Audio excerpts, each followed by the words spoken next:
தடக்கன் துடிக்க விளக்கணைக்க ஜன்னல் கண்ணை மூடிக்கொள்ள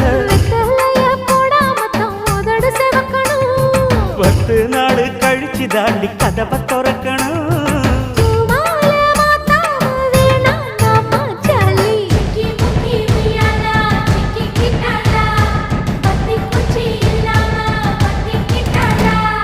மச்சாங்கிட்ட முந்தானைய தந்து வப்பாளா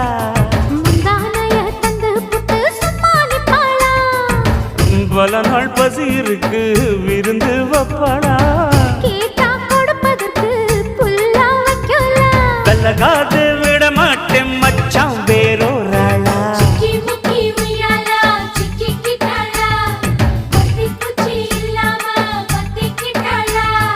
மச்சாங்கிட்ட முந்தானைய